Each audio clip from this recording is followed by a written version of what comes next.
T-Mobile has America's largest 5G network, bigger than Verizon and AT&T's combined. And now, with T-Mobile's Best Go 5G plans, you get the freedom to upgrade your phone when you want. Every year or every two, you decide. Take charge of your phone upgrades at T-Mobile. Get the latest phones and an awesome network. Visit your neighborhood store or T-Mobile.com to make the switch. Get 2-year financing on Go 5G Plus and Next. 1-year upgrade on Go 5G Next requires financing new qualifying device and upgrading in good condition after 6+ months with 50% paid off. Upgrade ends any financing and promo credit. See T-Mobile.com.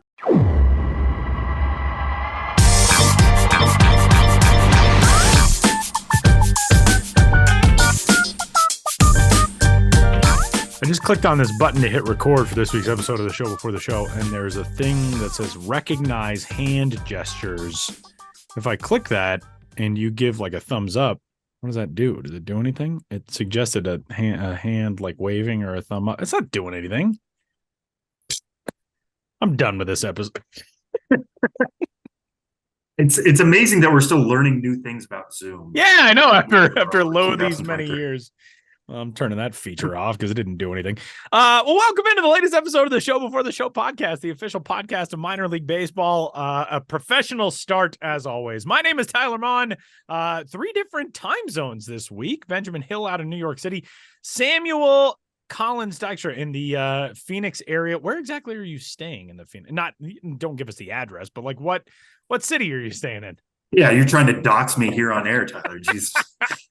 Have people flooding to the MLB pipeline pad. I am technically in Scottsdale. Okay. Which is very close to Scottsdale Stadium, obviously, and also Salt River Fields at Talking Stick.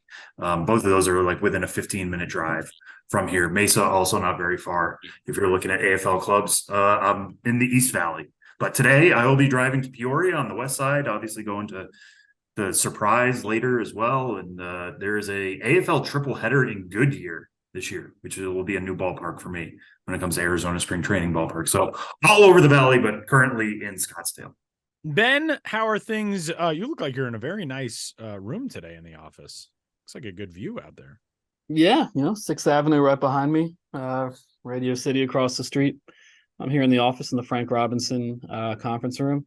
And if you played Wordle today, he could have been, I think he was the top answer for players who played for the Angels and the Reds. Interesting. Huh. I haven't done it yet. I haven't attempted the sports Wordle thing. The Immaculate Grid. Immaculate Grid. I call it Wordle? Did I call it Wordle? Called it Wordle. I couldn't remember what it was called. Immaculate Grid. I haven't done it. I feel like I'll lose so many hours of my life. Like I'm just gonna get sucked into a vortex with it. So I haven't done it yet, but I'm assuming at some point I will. The off season is coming, Tyler. Yeah, that's true. That is true. Well, we welcome you into this latest episode of the official podcast of minor league baseball. We got a lot to talk about on the show today. We are going to kick things off. We're going to talk a little MLB postseason, just for, the fact that we've got a Phillies fan who is 1 win away from his team reaching another National League Championship Series. 3 teams already decided for the League Championship Series. We got an all-Texas junior circuit matchup with the Texas Rangers and the Houston Astros. And then on the National League side, because it is October, the Los Angeles Dodgers are out. So the Arizona Diamondbacks have moved on to the National League Championship Series with a sweep of the Dodgers. And we'll find out among Philly and Atlanta who is moving on. Ben, how you feeling? Yeah, I'm feeling well. It's I'm a Phillies fan, obviously, since I grew up. Not from birth, but essentially from for as long as I can remember. Let's just say that. I always do feel a little self-conscious through the years because I cover minor league baseball, nothing on the major league side, and I try to just keep being a Phillies fan intact. But still, I cover Phillies affiliates, all that. I always try to. I don't ever want anyone to accuse me of just like saying, "Oh yeah, of course you wrote an article about that. They're a Phillies affiliate." And no one has. So I guess I'm doing a good job not being overtly biased. And as a fan, it's nice. You spend all season immersed in the minor leagues, and then minor leagues end. And when the Phillies in the playoffs, it's fun to kind of revert back more to what I was like as a kid and just get really into it. Haven't been to a game yet. Hopefully they, we're recording this on Thursday. Hopefully they win tonight and move on.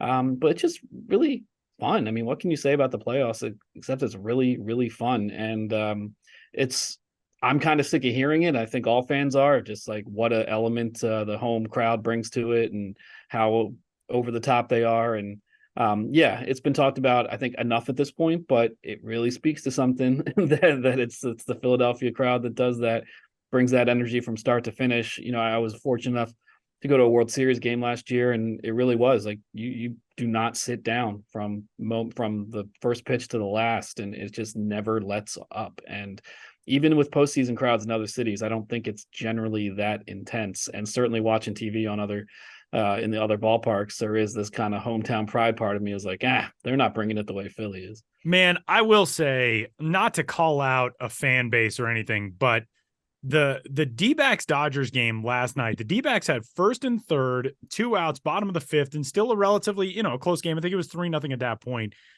It was like a library in there. It's the bottom of the 5th. You've got a man 90 feet away. You got 2 runners on, big situation in a game in which you can sweep the team that is your right. There was so little energy. You would have, if I would have just turned on that game and had no idea what time of year it was, I would have thought like, oh, this is a Tuesday evening contest in June. Like it was so, and then you watch those games in Philly and you're like, oh, right, this is what it's supposed to be like. So kudos. And I'm honestly, I admire a little bit that you're like, yeah, it's been talked about a lot. Like those fans are so great that you're almost like a little bashful over like, yes, we know how awesome it is in Philly. Yes. Like, sorry, Arizona, but God, you got to bring it more than that. That was brutal. The only thing I'll say about Arizona is I think a lot of Dodgers fans made the trip. I was going to say, nobody's a D-backs fan there? No, I mean, there are D-backs fans here. One of my best friends' wives is from Arizona. She's a diehard Diamondbacks fan. She listens to this podcast sometimes, and she is going to murder me for that. Hey, you brought it upon yourself, man. Nobody was asking for your takes on D-backs fans. I just think there was some stuff made about how Dodgers fans were going to travel for that series. So I'm sure the split was not as big as it would be at Phillies, which I'm sure is probably like 99-1 Phillies fans versus Braves fans. But yeah, it's been killer to watch. I mean, it's been so cool. And my main takeaway, Todd, you mentioned all those teams that have made the LCS so far. They're the ones with the pitching. Yeah. You look at what the Dodgers, as good as they've been all year, they don't really have the pitching. And if Clayton Kershaw is going to get lit up like he has this October, and I don't want to get into that discourse, but like if he's not going to be your ace, they didn't really have that much to fall back on. As much as I like Bobby Miller and some of their really young arms, you look at the Orioles.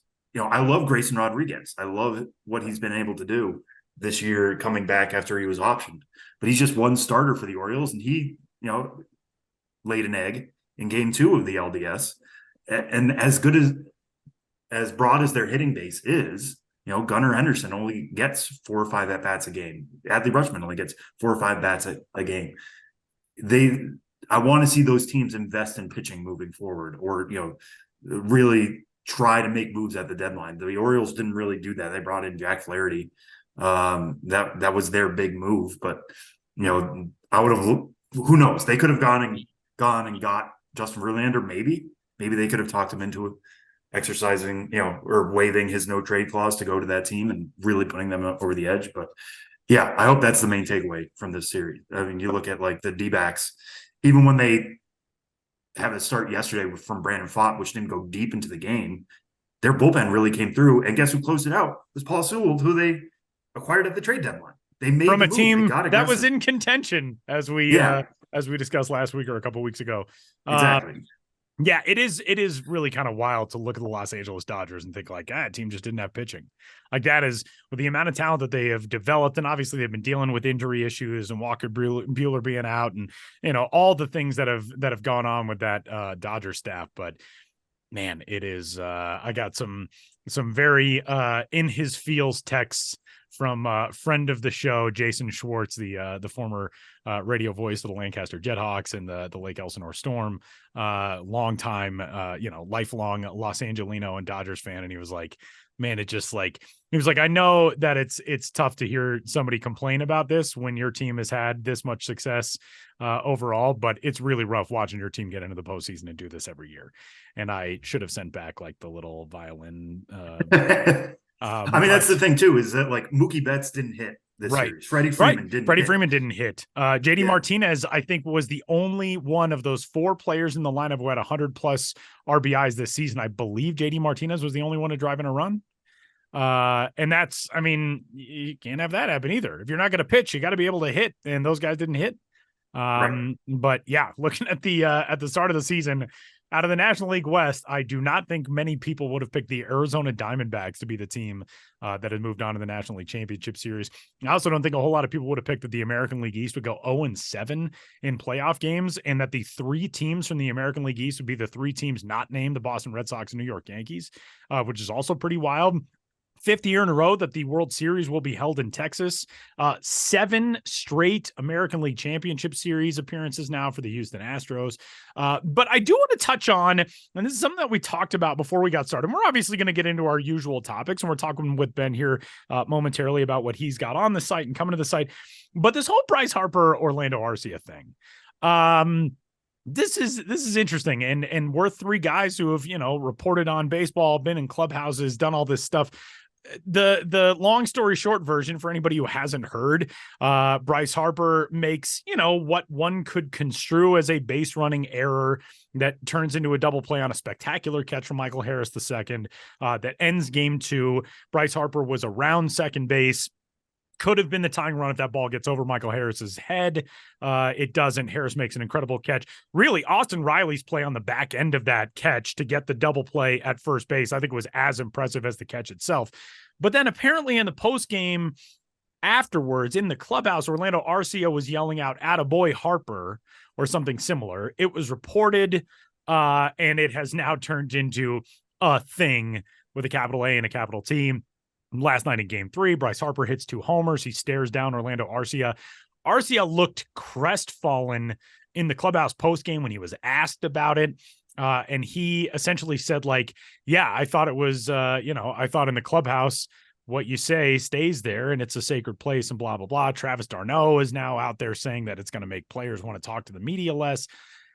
We all have our thoughts. Ben, I want to go to you on this because you obviously have got experience, interviewing players, yes, but also being on the front office side. You've got a different look at the landscape.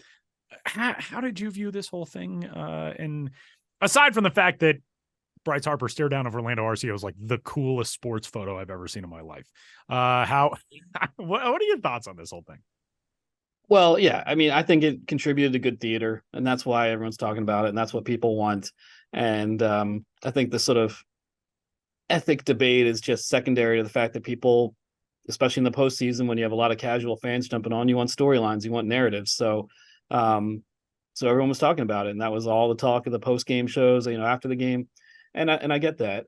For me, everyone has a different role to play. One, working in minor league baseball, there's not too much I could report that would, I think, set the world on fire in terms of any sort of scoop. But then 2, the combination of writing for, the official minor league website and, keeping relationships so I can continue to have, material, you just use a lot of discretion. I'm not saying I've been privy to anything that is, truly deeply controversial, but of course, through years of covering the industry and, industry events and the winter meetings. I mean, have I heard all sorts of conversations or things said that would be really interesting to report on, or sources confirm, or of course, but what does that really get me? Things happen. When things happen, they happen, and I'll report on them then. But for me, it just has not made sense to burn any bridges. And, I don't do as much player stuff, but, same thing. I've been in clubhouses and seen off-color, graffiti on cinder block walls and, overheard stray snippets of dialogue where you're kind of like, woof. But I also feel like, hey, it's a bunch of minor league guys spending a lot of time together. It's going to get juvenile sometimes. Who cares? Why am I going to blow up anybody's spot? And it's not of interest. It's not a postseason narrative that can unite people. It would just be basically calling someone or a team out for no particular reason than to embarrass them. And I just don't see the point in that. I do like that description that it's theater. It makes for great, especially in the postseason. I think that's a very good description. Sam, sorry, I cut you off. No, that's exactly what I was going to say as well. I mean, I think it's the postseason part that is the giant separator here. There is so much media in that clubhouse. It's one thing, and we've all been in minor league clubhouses, often where we're the only media members there. Let's be frank about that. I mean, it's a much different situation there. It's like you are the only person. They are not used to somebody being in that clubhouse necessarily. The postseason, horse of a different color completely. Everybody in that room is open to press. You allow members of the press to come in, and everybody in there is a microphone. Unless you go up to them and say, hey, here's a deal. This is off the record. You agree this is off the record. Then you can proceed and say whatever you want and be like, and trash Bryce Harper and have it not be printed. But if the press is allowed in and you say something around them in the postseason, where there's not just the local guys, there are national folks, there are international folks, there are so many people in that room waiting to report on anything you say, it's fair game. I'm sorry. Like, unless they want to say from the outset, anything is off the record unless it's said on the press stand, which I hope never happens. Like, I'm not asking for that to happen, but the agreement is it's open press once those doors open. So Orlando Arcia made a mistake. Let's be honest. That's what happened here. He thought he could say it and he can't, or he shouldn't have. He can. I'm not saying he can't. There's nothing constitutionally that says he can't do it. It's banter. That's Brandon Marsh had like the most level-headed approach to this, which came before the game. He said, listen, this is two NL East clubs going up against each other. Yeah. There's going to be banter. We see each other a lot. And there's nothing wrong with that. Like, you can debate whether Bryce Harper made a boneheaded play by rounding second. I like the way you put it, Tyler. I think it was aggressive. I think he was trying to win his team the game, give his team a chance. If he scores on that play, if that ball gets over Michael Harris's head and he scores on that play, all we hear the next day is about what a heads-up aggressive baseball play it was. And honestly, we've already seen that this postseason from Bryce Harper. He ran through a stop sign to score a run, and that was the aggression. That's the aggression we love from Bryce Harper. That's what makes him a great player. So it didn't work out that time. He got some, crap from the other side. That's the way it works, and he responded. Like, I'm sorry, it's difficult to hit a baseball. Nobody needs extra motivation to be like, I'm going to send this one 420 feet instead of try to hit it for a double. It's difficult to hit a homer. Bryce Harper is capable of doing that, whether you give him bulletin board material or not. This is like a fun thing to talk about, but like in terms of journalistic ethics or, should this change the way the game is covered? No, absolutely not. That's where anything, it should change how Orlando Arcia thinks he can talk in front of people, but that's it. That's where it becomes much smaller ridiculous. Story than When it first came out, I thought like, man, I kind of see Arcia's point here. Like, I see why he would be upset. And then the more I thought about it, the more I was like, wait a minute, this happened in an open clubhouse? This dude is yelling this and upset that somebody's going to take that quote and run with it. And it's not as though Orlando Arcia is like a dude who got, called up after a bunch of time in the minors and he's playing in his first big league games. And they happen to be in the postseason, but he's been a big leaguer since 2016. Like, Orlando Arcia was a top 10 overall prospect for us going into the 2015 season. He was number 8 overall, I think. This is a guy who was known for a very long time what the spotlight is like and will always be like. And to come out with like, no, I thought the clubhouse was sacred. No, not when media is in there. That's the whole point of having the media in there. And, for Travis d'Arnaud, like for him saying that it's going to make players more cautious about talking to the media, I don't really see that happening. I don't see most players, I think, would look at it and say, if you didn't want that reported on, you can't say it when the media is in the clubhouse. It would be one thing if a reporter had overheard something outside the doors of a closed clubhouse and reported it. But if you're just yelling this out in a room full of media members, I don't really know what you expect to happen. And the thing that I also like, touching again on what Ben said, is like, it's such a harmless, fun baseball theater drama thing. Like, it's not something sinister. It's not something ugly. It's like, this guy talked trash. And then the next day, the other dude who he was talking trash about hit 2 homers and stared. Like, it's just such fun baseball postseason drama. And I love it. But yeah, I'm not going to get all up in my feels about like, they shouldn't have reported the thing he said in front of all the reporters covering the game. Like, come on. Yeah, I mean, I think what this comes down to is it's just the back and forth of baseball. Yeah. A guy said a thing, a player responded on the field, the other team responded to what happened. Right. And we're just going to let this be. It just makes this series so much more fun and interesting and whatever. And it's following a script in some ways. Right. And these dudes, like you said, they're in the same division. They see each other 9 months out of the year. I know we don't have the unbalanced schedules anymore, but yeah, it's just fun, man. I like it. I like the drama. All right. Well, let's talk about some minor league baseball related things. Obviously, we are through and clear and finished with our 2023 season of minor league baseball, but does not mean that all of the best minor league baseball content is not still coming your way. And of course, so much of the share of all of that greatest content comes from our very own Benjamin Hill, who's cranking through some stories he's got from Indianapolis and elsewhere, including one about, I would assume, by far the longest tenured radio broadcaster in the minor leagues. And I would also assume somebody who could probably make an argument to being the longest tenured ever in minor league baseball. Ben, there's probably a very difficult set of parameters to nail that down, but Indianapolis has been listening to the same voice, calling their team's games for almost 50 years. And that is a very unique thing in the minors. Yeah, I'm working on a story right now about that broadcaster, Indianapolis Indians, Howard Kellman.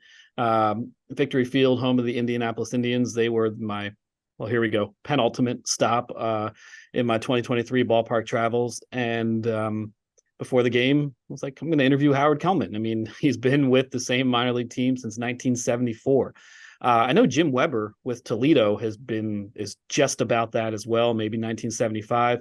As you guys know, I think as a lot of listeners know, it can be very tough to quantify things in minor league baseball. The longest this, the greatest that, the best this. Record keeping is very hard to come by, and as recently as 2004 in a lot of cases, when MILB.com debuted on the scene and it was all standardized.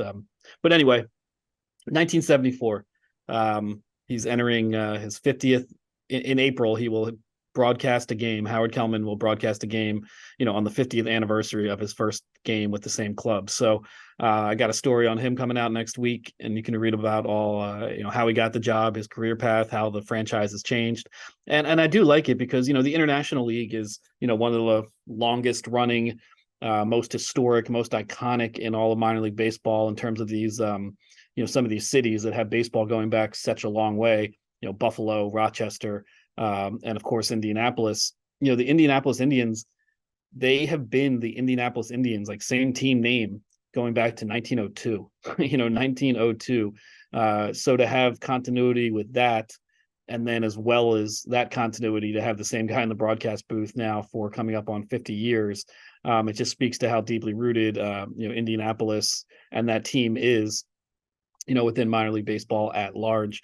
And, just big picture, I hadn't been to the ballpark in 9 years, Victory Field. And I was there on a Saturday night in September.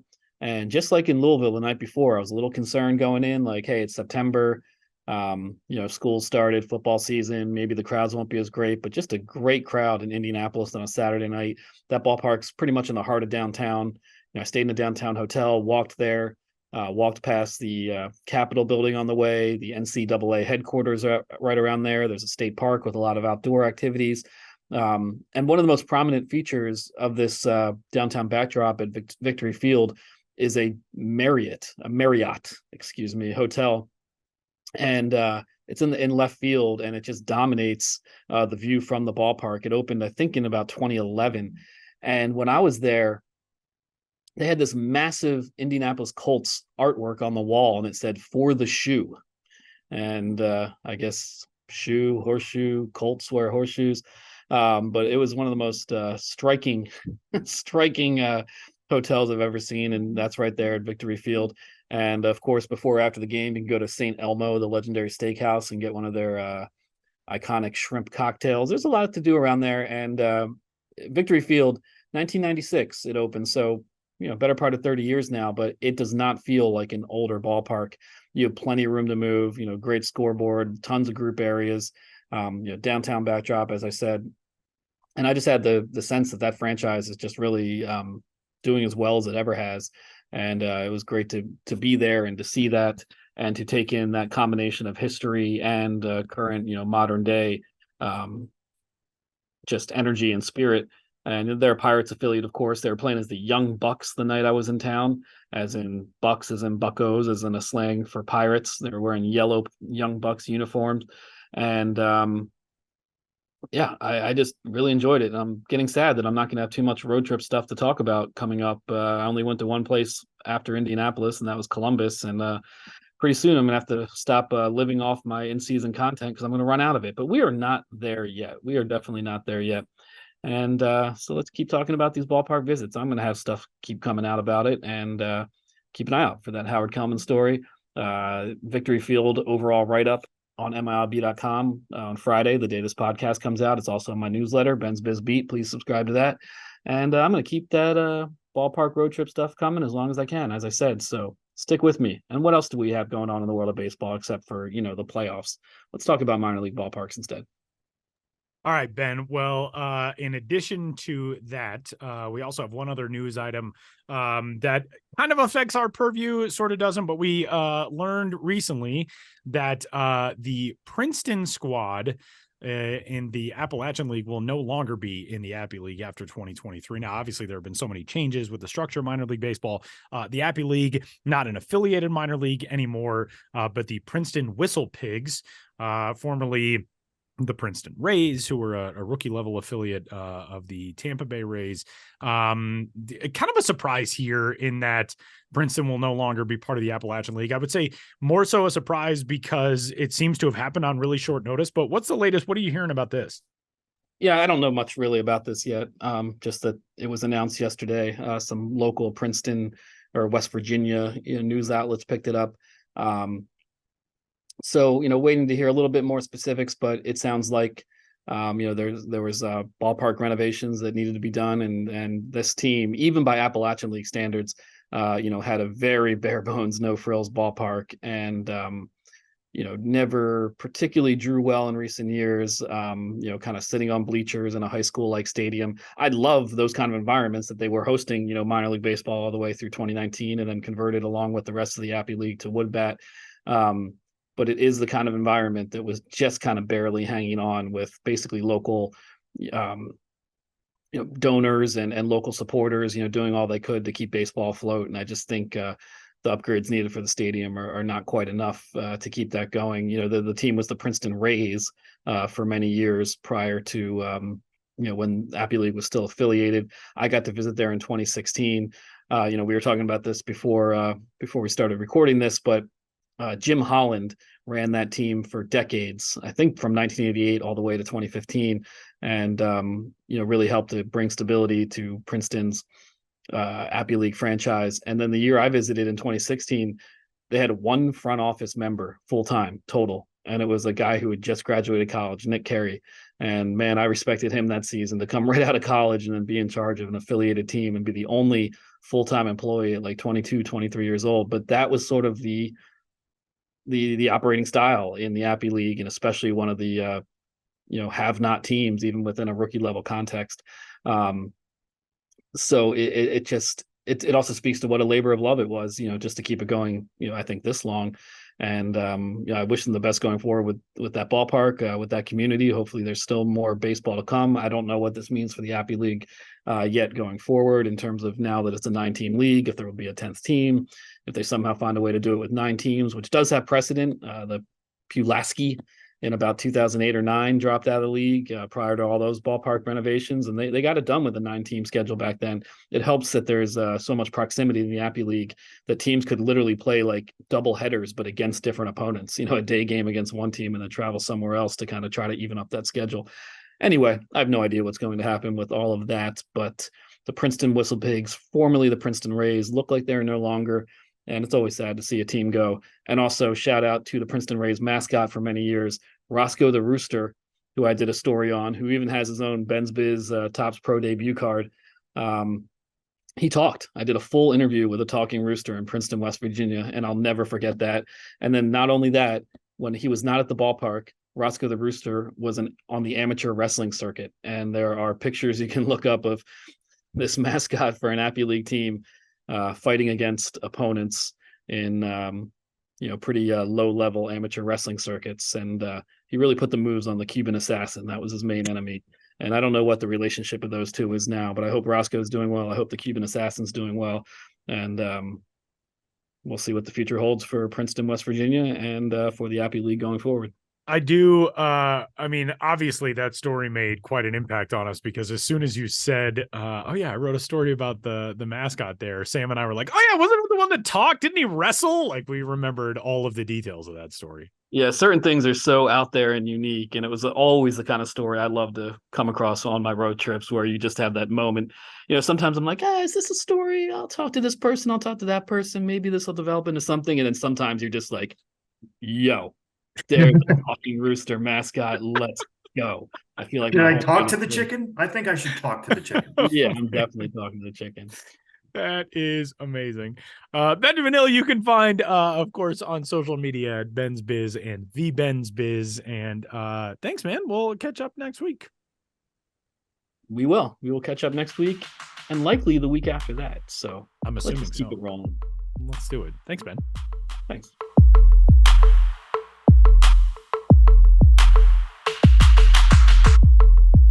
Do you have a skincare routine? If you're a guy, the answer is probably no. When you neglect your skin, it starts to show early signs of aging. You already shave and shower. Wouldn't you invest another 20 seconds a day to keep your skin looking its best? Introducing Ember. Ember just launched a high-performance moisturizer with key ingredients like hyaluronic acid, caffeine, and vitamin E to keep your skin looking young, all in a fast, easy-to-use pump. You'll keep your skin hydrated and looking great all day. Check out emberskin.com to give Ember a try today and use code PODCAST for 20% off your first order. All right, Sam. Well, it's time to talk a little on-field stuff in a prospect context, and that is in Arizona, where you are, as the Arizona Fall League is off and running here in 2023. Tell us about the trip so far, what it's been like, what you're seeing, who you're covering. Just you take the ball and run with it now. Yeah, I mean, it's been a fun trip so far. We're talking here on Thursday, so I got here on Sunday. Been covering games ever since. Did a doubleheader yesterday in Scottsdale and Salt River.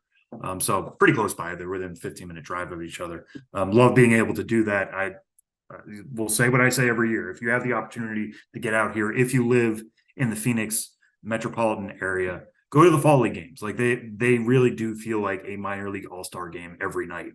Especially some of these teams. I mean, Peoria in particular is really, really loaded right now. They started out the season 7-0-1.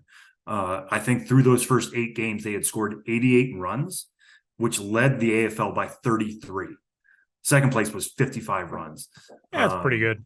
Pretty good. Pretty good. I was talking to Harry Ford about that, Mariners #2 prospect. Sir Harry Ford. Soon to be. Yeah, Sir Harry Ford. Yeah, he had just played in the European Championship on October 1st. Great Britain fell to Spain. Great Britain won silver medal in the European Championship, which is a big deal. First time in a long time, I think. Best finish ever. Yeah. First time in a long time that either the Netherlands or Italy had not won. Yeah. Which is a great sign for baseball in general. Only 4 countries have ever won the European Championships. And the Netherlands and Italy have won like a combined 40 some of the 55 or however many that have been awarded. Anyway. Yeah. So, I mean, it was a crazy schedule for him, but I remember I talked to him on a night in which he homered twice, which is the first time he's ever done that in his pro career. And I was asking, like, what is this lineup like? They put up a 17 spot that night. They had scored 18 runs in a game earlier in the AFL season. And he just looked at me. He laughed and said, as you can see, I'm batting 8th, which I love from multiple angles because it's like an understanding of Harry Ford and himself. The guy batted leadoff for Great Britain. He's going to bat second, third, fourth, fifth. He's going to be in the heart of the lineup. Pretty much every team he plays for here on out. Until he makes the major leagues, and then we'll see how things go. But for him to be like, listen, I'm not a number 8 hitter. I'm a number 8 hitter here. Certainly tells you something about that Peoria team. And they have maybe, well, I don't want to say maybe. He has been the most productive hitter so far in the Fall League. For me, it's Jacob Marcy, San Diego Padres prospect. As we're sitting here right now, he's got a .516 average through the first week and a half. His OPS is a league best 1.493. He's got 16 hits, which leads the league by 3. He's always been a guy who has a really discerning eye. He's always going to be a threat to post an OBP above 400. It's just a really strong line drive approach. It's not something that you're going to see a ton of power out of Jacob Marcy, I don't think. But the fact that he's taken that stroke to the Fall League this quickly has been really special. And because it's a line drive approach, this is not somebody who's just taking advantage of hitter-friendly environments, because the AFL is a hitter-friendly place. You can get the ball up some of these places and just let the dry air, let the ball carry. That's not what's happening here. This is a guy just who's really doing this tremendous job at spraying the ball around, and somebody who was already on my radar, certainly, as somebody who performed well at high A and AA this year in the Padres system. But if that pure hit tool is playing here, that's an even bigger sign. I mean, he's going to climb up a few spots in the Padres system when we do a re-rank this offseason. But it's going to be really fascinating to see where he lands eventually, because that Padres system is much deeper than I think people give it credit for or thought it was a few months ago after the Juan Soto trade. Just think what it could be if James Wood was still in there. Yeah. How good that system would be. And Harleen Susana, among others. Robert Hassel III as well. Not that they should complain about having Juan Soto. It's great to have Juan Soto. I know it didn't work out this year. But still, that Padres system has done a really tremendous job at refilling itself. Another standout was a guy I talked to last night, in fact, was Kyle Manzardo of the Cleveland Guardians. You want to talk about somebody moved in a trade. He was moved mid-season from the Tampa Bay Rays in a deadline swap. He comes over to the Guardians, becomes immediately their best first base prospect, but he was injured at the time. He was battling a shoulder injury, didn't really debut for Columbus until a few weeks after the deadline. And he even mentioned to me, it took a few days for him to really feel comfortable again because of all that rest and rehab that was going on, both in the Rays system and the Guardian system after the trade for Aaron Savali. But once he caught on, he really caught on late. I think 13 of 16 hits he had for Columbus in the month of September went for extra bases. He's always been a hit over power guy. So the fact that power is playing pretty well so far has been interesting, and that's carried to the fall league. Sitting here on Thursday, he's homered in each of his last 3 games. His most recent homer was a 460-foot shot, according to StatCast. So this is something that is pretty accurate at measuring this stuff. 460 feet out to right field at Salt River. It's the farthest homer hit so far in the fall league as measured by StatCast, which is measuring games at all Salt River home games this season. It was an absolute tank. He talked to me about it. He was looking slider. He got a slider. It met his barrel perfectly, and he just kind of let it carry. But if Kyle Manzardo is letting this power play as well as he is right now, he should have been an option for Cleveland heading into next spring. Just because of his major league proximity. He spent, when he did play this year, he was playing at Triple-A. And like I said, was very productive in the second half. But if it's playing even better now, you look at that Cleveland roster, the Guardians were dead last in home runs in the major leagues last year. They need some power help. They traded away Josh Bell this season. So they need a little bit of extra juice in that lineup. Kyle Manzardo could certainly provide that if he continues to let this power play. So we'll see how things are going to go for him the rest of the way. As we sit here right now, he is atop the AFL leaderboard in home runs with 3. He's tied with 4 other guys: Wes Clark, Harry Ford, the aforementioned, Graham Pauley, who we will get to in a little bit, and Michael Troutwine. So a few guys have 3 homers, but Kyle Manzardo certainly standing out as far as that goes. Some other standouts. I haven't seen a ton of great pitching so far, but one of my favorite stories that I wrote was Zach Penrod of the Boston Red Sox system. Zach Penrod, just a few months ago, was pitching in Indy ball. The Red Sox called him up and said, "Hey, we need high A pitching help. Are you willing to sign with us and kind of help Greenville down the stretch?" He was like, "Absolutely. I've never played an affiliated ball yet. I would like to get that opportunity." So they called him up. He had a 2.18 ERA in 20 2/3 regular season innings for Greenville. He was the club's winning pitcher in the South Atlantic League Championship clincher. And then they said, "Hey, you know what? We actually really do like what you've showed us so far. We'd like to see a little bit more of it." And they sent him to the fall league. When I talked to him the other day, he only allowed 1 hit, 2 walks over 4 scoreless innings. He struck out 5. His fastball is generally around 92, 94. He can touch 96. Even his catcher, Nathan Hickey, said the changeup is really special. He called the fastball electric. It plays above its velocity because of some deception in there. He's got a slider as well. I don't know if he's necessarily like a top prospect, but I love this story of a guy getting an opportunity, taking it with both hands, and continuing to build on it. You know, he's somebody who the Red Sox are definitely going to hold on to going into 2024. I don't think he's going to be like a 40-man guy or whatever. But going from relative obscurity to now pitching on a pretty big stage in the AFL and succeeding the way he has been really interesting. So just keep an eye on Zach Penrod, whether you're a Red Sox fan or just a fan of good baseball stories. All right, Sam, before we get to our conversation for this week, your interview for this week, we've got an interesting story that it's not entirely as of right now under our jurisdiction, but a guy who will be in the coming years. And one of the most interesting stories that we have seen, which does not come along very often, and that is that the top Japanese high school power hitter and the all-time high school career home run holder in Japanese high school baseball, Rintaro Sasaki, evidently will not enter the Nippon Professional Baseball draft, where he was expected to go number 1 overall. And instead, according to reports coming out of Japan, he has stated that he wants to play college ball in the U.S. Now, this has wide ramifications for him, for any team that would be able to acquire him, because they would do so now via the draft and not via an international signing, which would come out of the international pool money. And especially if he had gone the route playing in Nippon Professional Baseball for 5-7 years, eventually being posted. That all now is seemingly out the window with Rintaro Sasaki. We're not sure where he is going to go to play college baseball. He's 6'2", 250. He's got a 70 grade power tool via some scouting analysis of him already. But we have never really seen a top Japanese high school prospect enter an American university to go this route. It does seem like Vanderbilt, of course, is, if not the front runner, one of the front runners for Rintaro Sasaki. But this is a really interesting story because it's pretty well unprecedented. And it is almost something that we don't really know how to evaluate or expect results from, because we haven't seen a top hitter like this come over and attempt to compete in NCAA play this way. Yeah, I mean, it's really fascinating. And you say it's unprecedented. So I'm most interested in what precedent does this set, right? Like, is anybody going to follow in Sasaki's footsteps?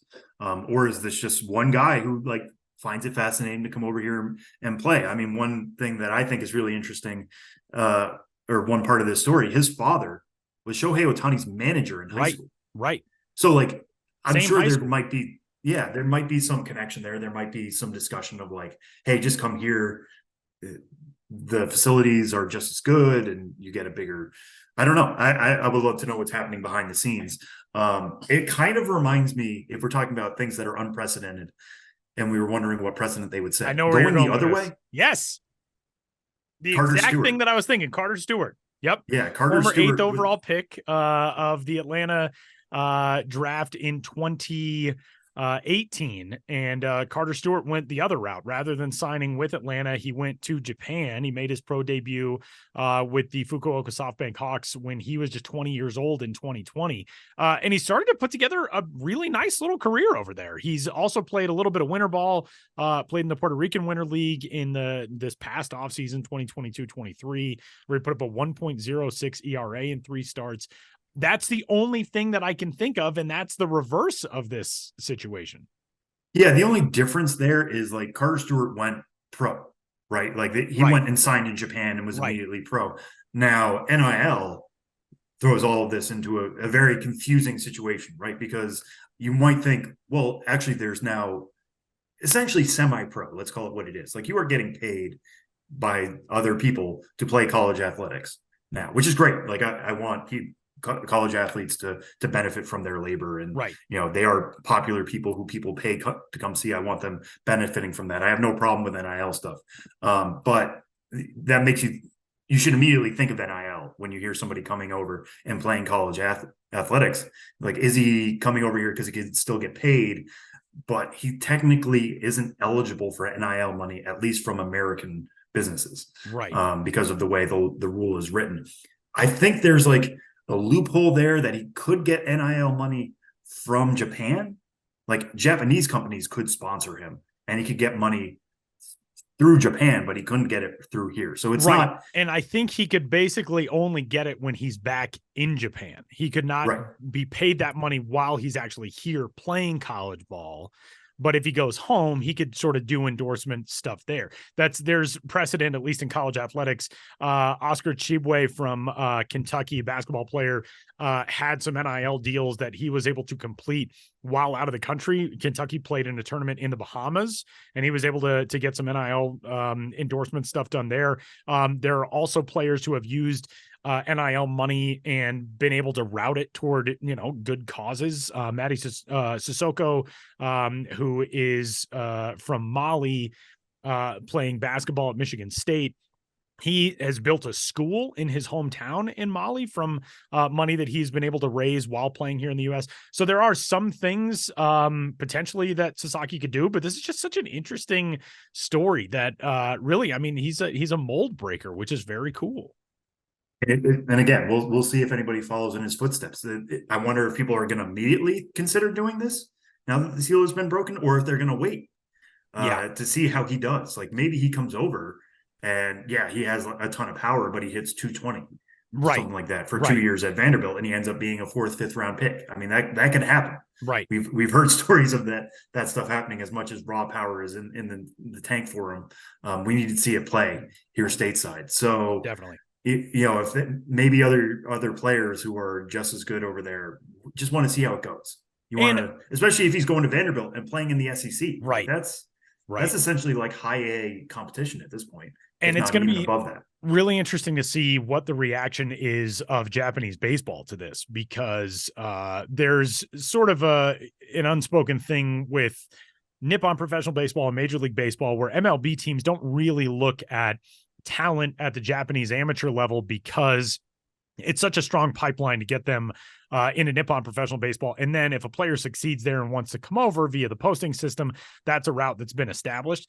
In other countries, Korea, for example, for players who leave Korea and go to play college ball in the U.S. or sign professionally with U.S. teams, there's essentially an openly stated ban for multiple years on those players returning home to play in Korea.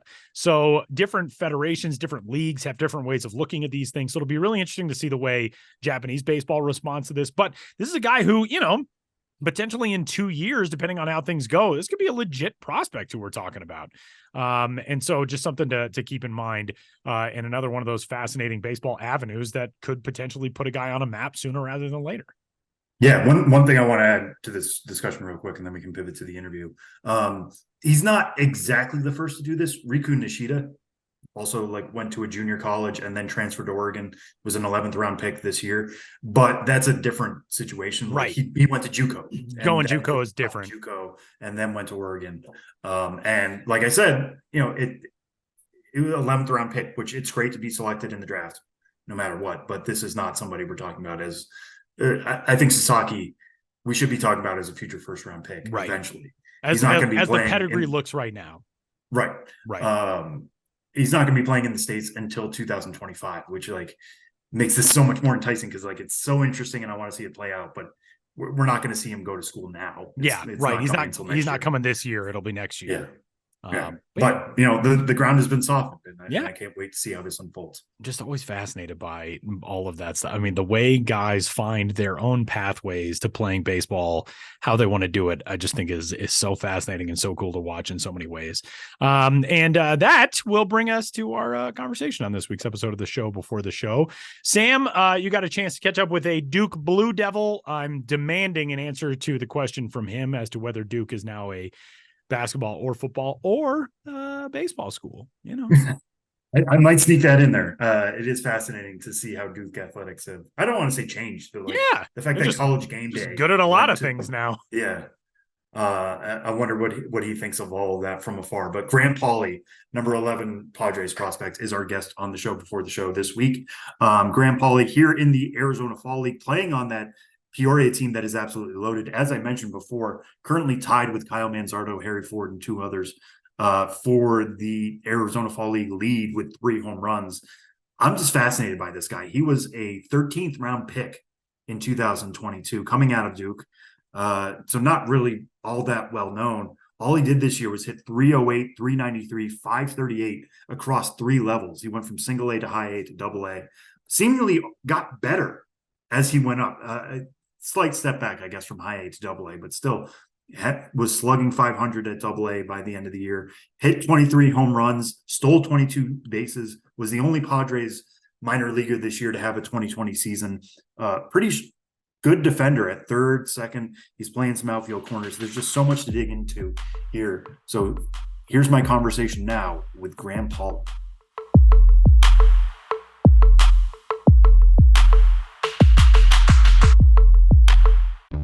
Needless to say, you don't play favorites, but every family has a natural unspoken hierarchy, and always has, at least when it comes to claiming your place in the car.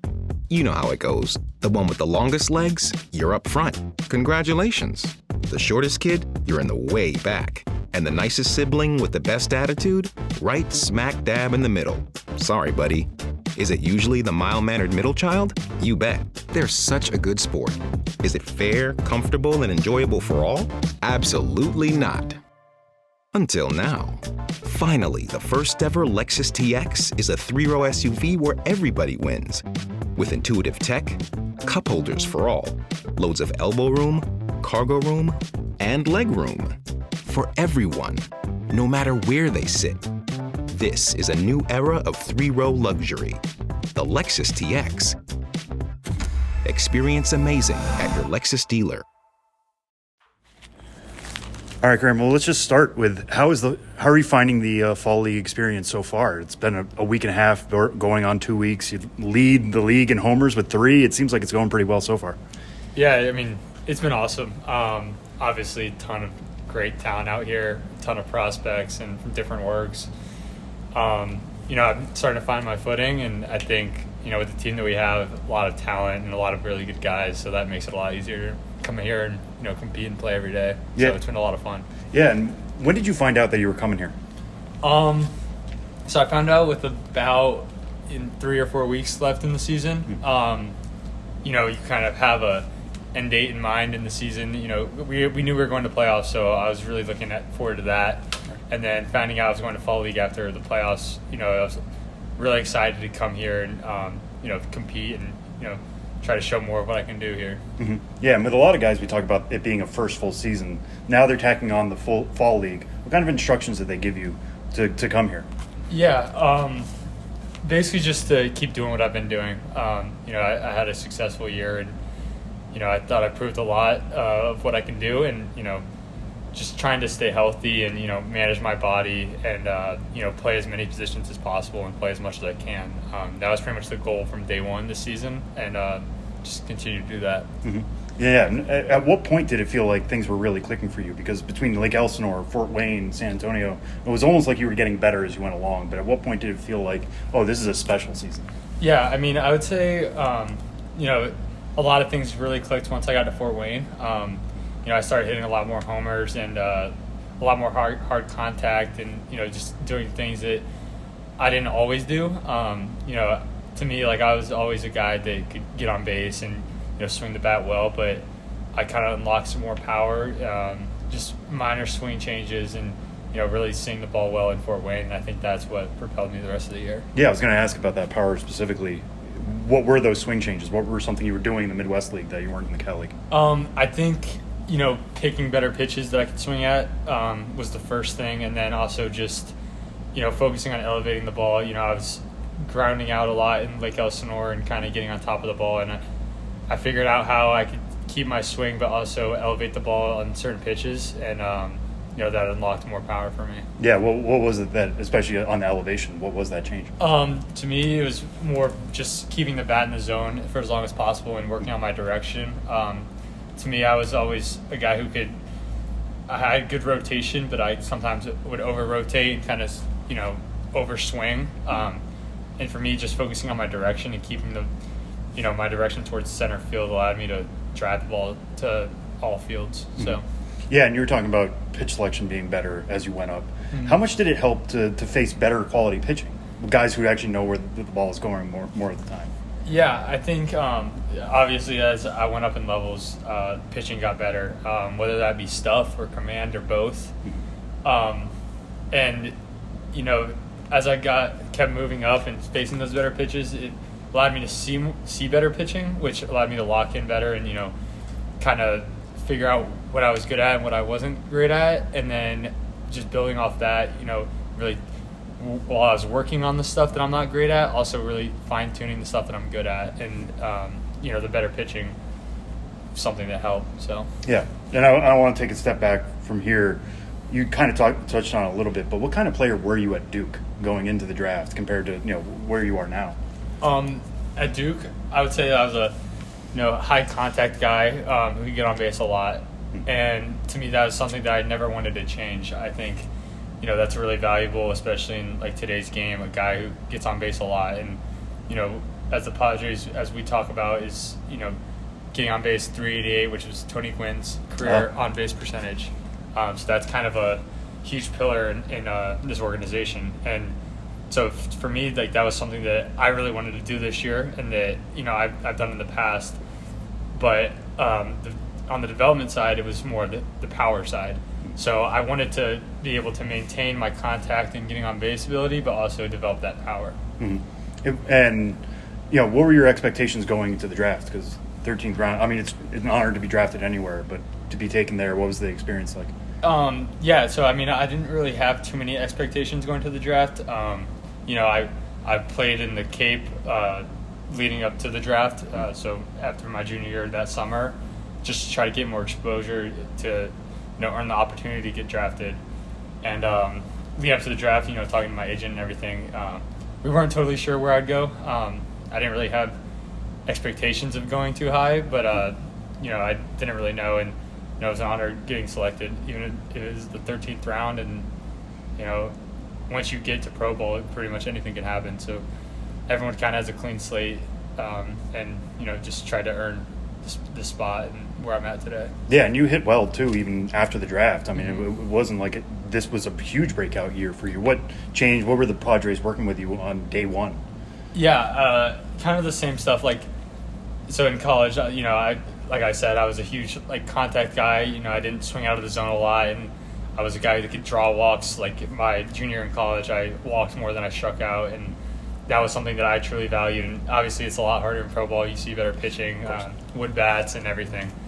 But I think from the Padres side, I think we really focused on being able to take close pitches, being able to swing at pitches in the heart of the zone, and that's just something that I want to keep working on. Mm-hmm. Yeah, and you mentioned that 388 on base percent. I mean, that makes all the sense in the world to aim for Tony Gwynn, especially in this org. But what kind of tools do they give you guys to work on that strike recognition or zone recognition, swing decisions, that kind of stuff? Yeah, so I think one, it all starts with the routine, and every player is different.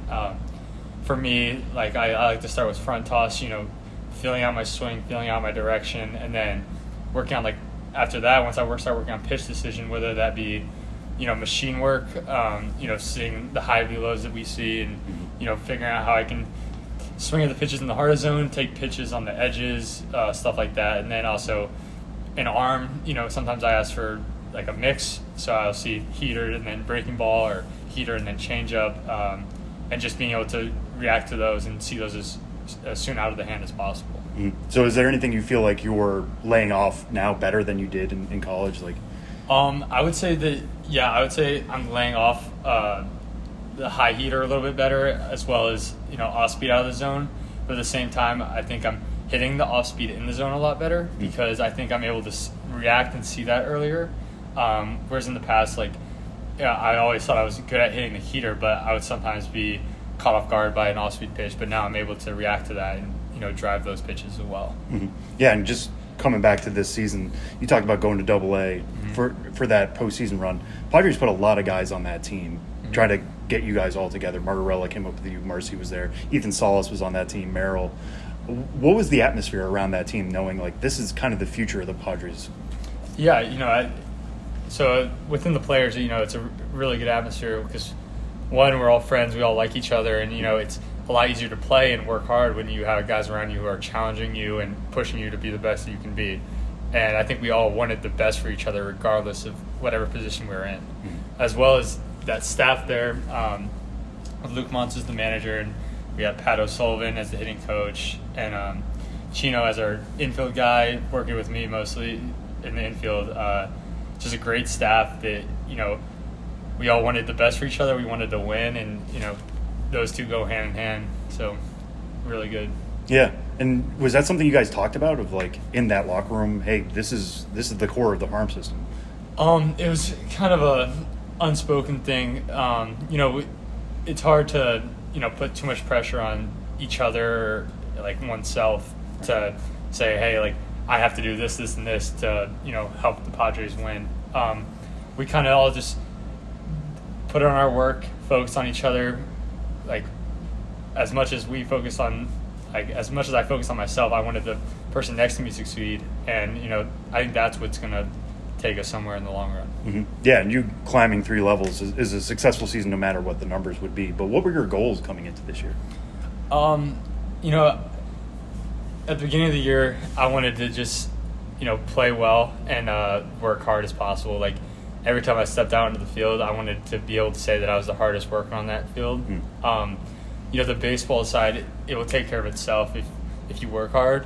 And me personally, I've always been the kind of guy that wants to be the hardest worker in the room wherever I'm at. And I think not only did that help me, but I also think that drove a lot of other guys in our org to want to get better, want to work out more in the weight room, just the little things that matter. Mm-hmm. So, yeah, and you were talking before about moving around defensively between third base, second base. You played the corner outfield spots here. What is that? How does that change for you day to day? Like, how much working out do you have to do in all 4 of those different spots? Yeah, I would say that in the day to day, so like in season, it's hard to, spread yourself out. I think day to day, I would try to focus on one thing and, get really good at that, and then the next day it might be something else. But you're never perfect anywhere. So like. For me, if I was playing third base that day, I'd really focus on my routine at third base and, refining that and getting as good as I can at the little things that I'm trying to work on. The outfield to me is a newer position to me. So, I spend a lot of time whether it's shagging BP or getting, reads off the fungo, stuff like that, just to get as many reps as possible.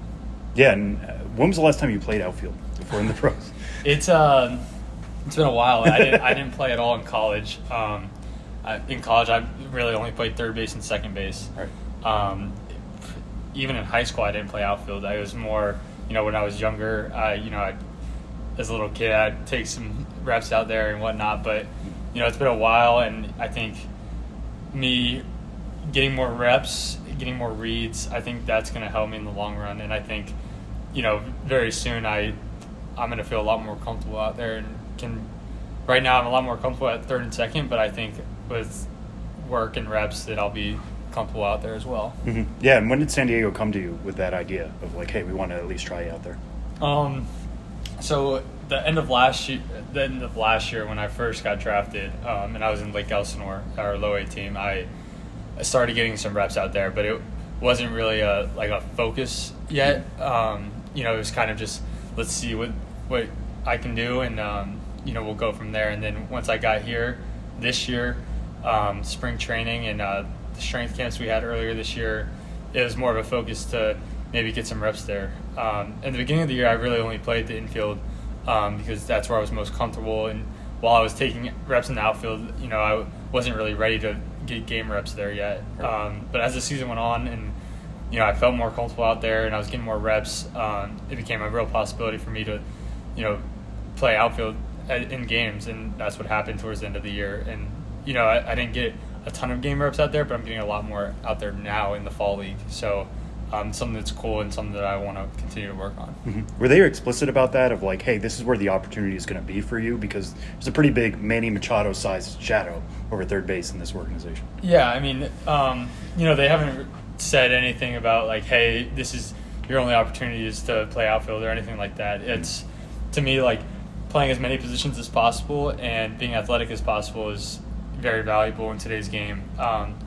And to me, like, I personally want to be able to play everywhere, and I think that's my best chance of making the big leagues for the Padres. So that's pretty much the goal right now, is to just get as good as possible everywhere. Mm-hmm. Yeah, fair enough. And all right, we'll end on this one. Duke football this year is going off, and obviously it's known as a basketball school. You played baseball there. What is Duke athletics like? What is the moment of Duke athletics right now? Yeah, I think it's at an all-time high, honestly. It's been a lot of fun to watch. I've been watching most of the games this year and watched the Duke Notre Dame game about a week and a half ago, right. which, I think that Duke football team is really good. And I think Coach Elko, who this is his second year with the program, has done a great job there. And I think Duke's more than just a basketball school for what it's known for. I think, and even Duke baseball, past 6 years or so, multiple regionals, multiple super regionals, I think it's really making a case for a strong all-around school for athletics, and I think that's going to continue going forward. Do you ever think you would see College Game Day in Durham? No, I mean, you never really know. I didn't really expect it, but obviously for the first time in history seeing that was really cool, knowing that I went there and, that program has done a lot to get to where it is. Yeah, all right.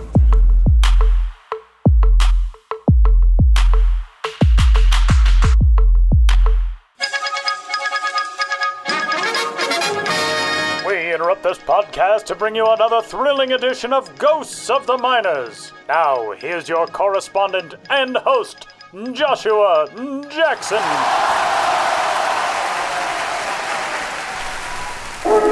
Welcome back to Ghosts of the Miners, in which all of you out there in Radioland must identify the legitimate historical ball club or player hiding amidst the fraudulent pair. One once put on his uniform day after day.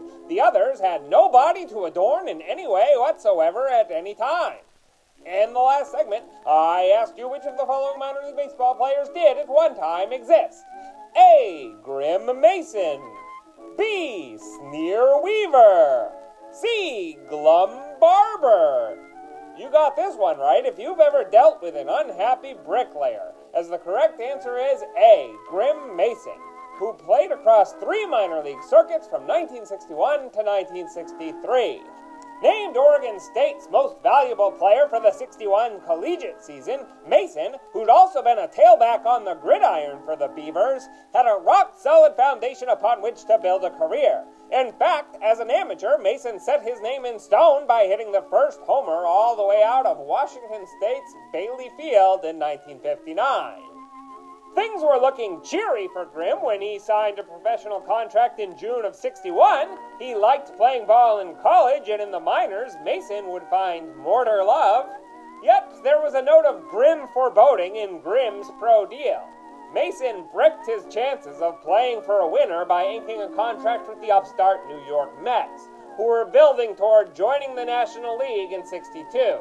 Assigned to the '61 Raleigh Capitals in the Carolina League, Mason tried to put things together under the management of former Cardinals and Yankees great Enos Slaughter. But the Capitals were decidedly lowercase that year, going 58-80, even as Grim optimistically amassed 15 extra base hits in 65 games. Mason, a California native, got to spend the next season in his home state, making the Cal League's All-Star team for 1962 while batting .347 with 17 dingers. But a Sporting News article from the spring of 1963 mentions that Mason had undergone football-related surgeries on both knees at one point. And even as he earned notice for his hitting and reports surfaced that the Mets wanted to see him play third base, he started that season back with Raleigh. He again demolished the ball at the lower level, but he hit .250 with Buffalo during up-and-back stints in the International League. In '64, Grim's baseball future began to look bleak. He was among 9 Buffalo players who balked at salary offers for the year and held out. By the end of May, he was optioned to Tacoma without having appeared in a game. And despite his offensive gifts, there's no record that he ever appeared in another pro game again either. And that's how Grim Mason cemented his place in baseball. Now, on to the question for next time. Which of these tasty teams got eaten up in the minors of yesteryear? A. The Battle Creek Graham Slammers. B. The Montpelier Goldfish. C. The Newton Fig Munchers. Want to know the answer? Get snacking. Or tune into the next Ghosts of the Miners. But for now, you'll have to excuse me. My producer Ben Hill is going leaf peeping, and I've got to close my curtain.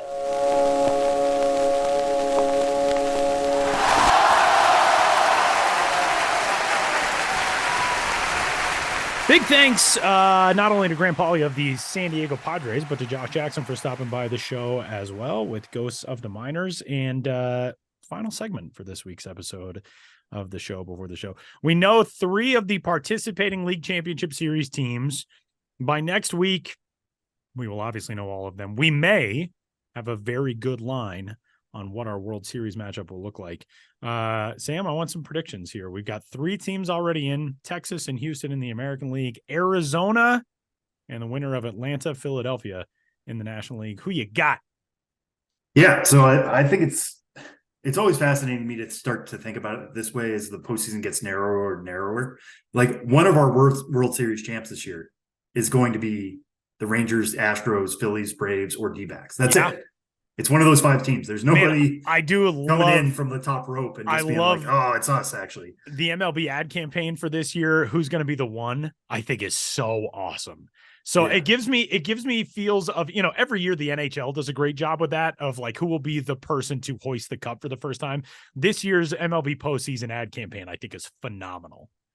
And now we're down to 5, and who's going to be the one? Who's going to be the one? And by the time you're listening to this, we might be down to 4. So for LCS predictions, I am going to go with the Rangers over the Astros and the Phillies over the D-backs. Wow. Which is like, I'm adding some difficulty here because as we're speaking, the Phillies have not clinched the NLDS yet, although they hold a 2-1 lead and look like they are on their way to heading back to the NLCS. The Rangers over the Astros, I do that because I think the Rangers have some interesting pitching. They've got Nate Eovaldi, who knows how to pitch in the postseason incredibly well, as we saw the other day. Their lineup is really long in an interesting way, although they keep hitting interesting guys third. I don't quite get it. Why like Mitch Garver is hitting third, although he did come through in the clutch the other day, so I don't want to take anything away from him. But Evan Carter, I'm just so interested by that guy. I talked to him in Frisco back in April. He's just so level-headed. We've heard about this all the time on the broadcast. He doesn't seem to know that he's playing on the biggest stage possible. He does know. I guarantee you he knows. But he's playing the same way he did play in the Texas League when I saw him. No moment is too big for him. He doesn't expand the zone. And he's playing with Corey Seager, who I think just set a DS record for walks in a series, breaking a record, by the way, held by Barry Bonds. Like, that's no small thing. Because guys don't want to pitch to Corey Seager. Marcus Semien is always a threat. Josh Young, another one of their really talented guys. I mean, the Astros lineup is loaded in itself, and I get that. And they can just kind of cut you many different ways pitching-wise. And having Justin Verlander was a big get for them. I just think the Rangers are so interesting right now and heading in the right direction. Everything's clicking at the right time. So I'm going to the Rangers on that side. And Phillies, we kind of already talked about this, but again, a dynamic lineup. They've shown that they can work in a bullpen situation. They have a few starters that are interesting in Zach Wheeler and Aaron Nola. I think all the pieces are there for the Phillies to be a postseason team. Like, they weren't necessarily great during the regular season. They would have won the division if they were, but they are just so built for this moment between their bullpen and their lineup. That's the way I'm going. My heart wants to join you with Phillies Rangers. My brain is telling me it's going to be a rematch Phillies Astros, which I think would be a fun series.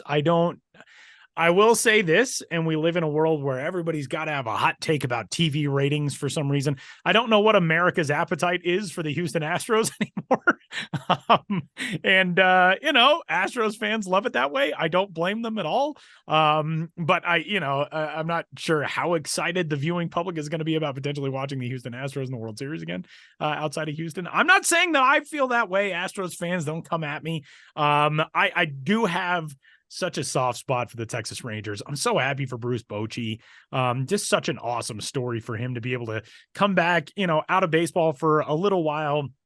I remember last year, the World Baseball Classic qualifier, asking him if, managing France was, is that going to wet the whistle? You're going to want to get back into this? And I remember Bruce Bochy saying something to the effect of like, I'm going to have to talk to my wife because that's going to be a hard sell.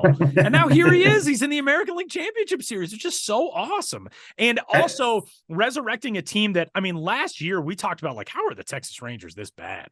And the fact that you put somebody in that spot, which really honestly is what I thought Bob Melvin was going to be in San Diego. Also, I thought like that's the missing piece. That's the last thing you need. And obviously there's a whole lot going on with Bob Melvin and AJ Preller and everything else in San Diego. But I am really happy for Bruce Bochy. Spent one season working with the Rangers back when I was in the minors. I loved that organization. So my heart is a little bit behind the Texas Rangers. The Astros are just, I mean, nobody has experience like that team and like that core. And that is really tough to take down. So yeah, I'm going to hedge my bets. Sorry, D-backs fans.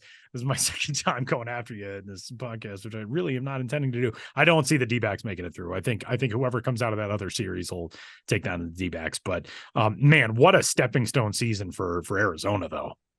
Yeah. I mean, if there's anybody who I think is ready to go supernova, it's Corbin Carroll. Yeah, man. What an arrival for him. He is unbelievable, man. And we've been on him for a while as prospect people, but God, to see what Corbin Carroll has done in the spotlight is so cool. Because he loves it. And I don't mean that from like a all eyes on me. Right. But he thrives in it. This is my moment and I'm going to take advantage of it. He's done that at every stop. The only thing that slowed him down was that shoulder injury a few years ago. And then they immediately were like, hey, we see something in you.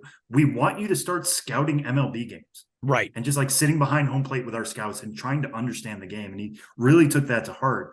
And I mean, the balls he sends into the stands, I don't want to say they're Stanton-esque, but like they look like they're hit by somebody much bigger. He's like the old cliche baseball. When he hits them, they stay hit. You know what I mean? Yes. Like he doesn't hit a whole lot cheaply.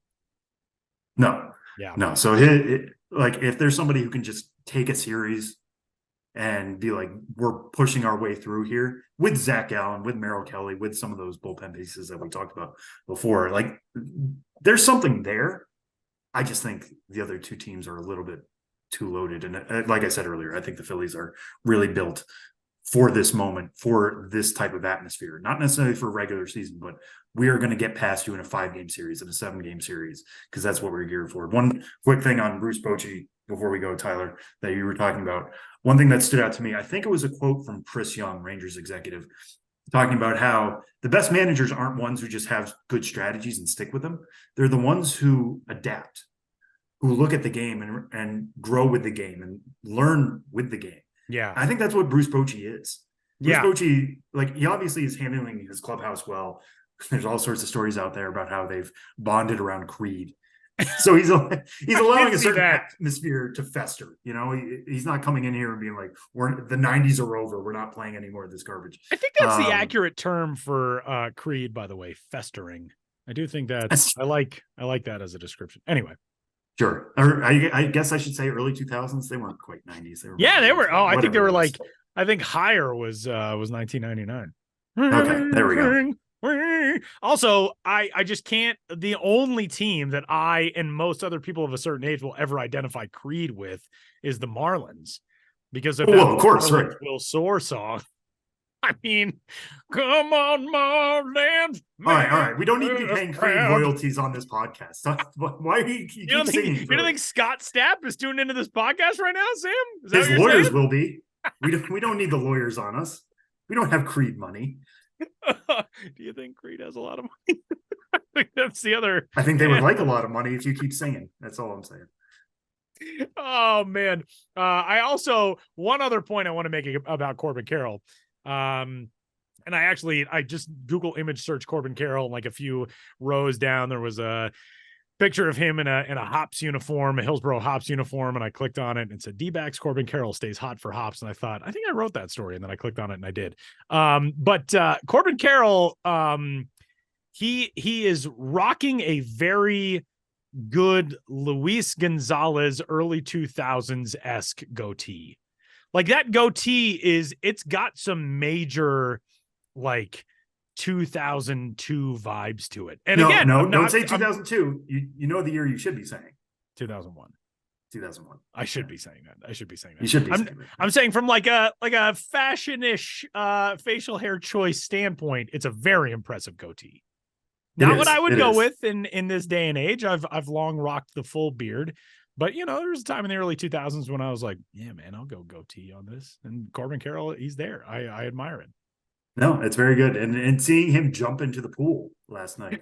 I think he was the first one in the pool, just like immediately jumping in backwards. I love the pool party aspect. That atmosphere at Chase Field was amazing. So yeah, at least that end of the game stuff. Yeah, the end of the game, the celebration was pretty cool. If you have a unique ballpark feature, embrace it with your celebration. Absolutely. Yeah, no, I'm with you on that. So those are our predictions. We'll see by next week how wrong we are, or how right we are. I'm obviously the eternal optimist. You can get in touch with us, podcast at MILB.com, and that'll do it for this week's episode of the Show Before the Show. For Sam Dykstra in Arizona, Benjamin Hill in New York City, and everyone else, my name is Tyler Maughan. We will catch you next week.